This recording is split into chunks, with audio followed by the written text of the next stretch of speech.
GTM star চ্যানেলের পক্ষ থেকে আজকের বিষয় 2026-এর জয়ই পারবে বিজেপিকে বাঁচাতে, শ্রমিক ভট্টাচার্য বা শুভেন্দু অধিকারী নয়।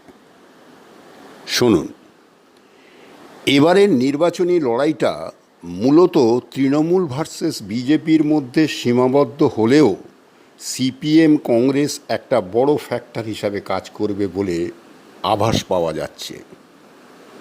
এদের 5-6 হাজার ভোট কাটাকাটিতে শুধু জয় পরাজয় নয়, বিরোধীদের বেশি ক্ষতি করবে আর সরকার পক্ষকে লাভবান করবে।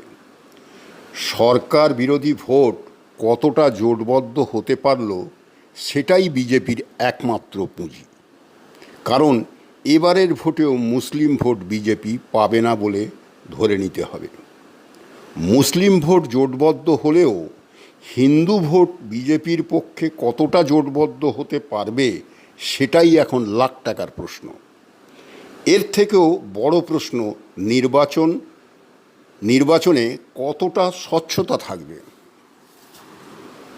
বিভিন্ন দিক থেকে বিশ্লেষণ করে জানা গেছে, বাংলায় 2026-এর লড়াইটা বিজেপির কাছে খালি নির্বাচনী লড়াই নয়, বাংলায় পার্টিটার অস্তিত্ব রক্ষার লড়াই।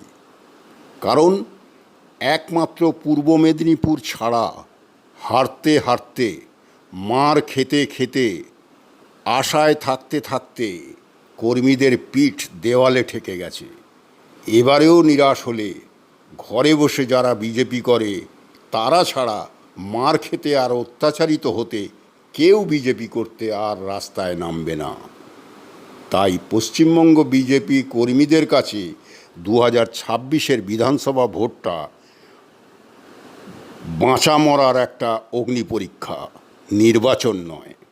শুভেন্দু অধিকারী বড় নেতা ছিল, থাকবে।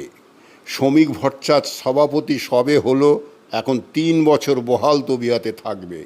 সাধারণ কর্মীদের কে রক্ষা করবে? তাই 2026-এর নির্বাচন বাংলায় বিজেপির অস্তিত্ব রক্ষার নির্বাচন, শুধু জয় পরাজয়ের নয়।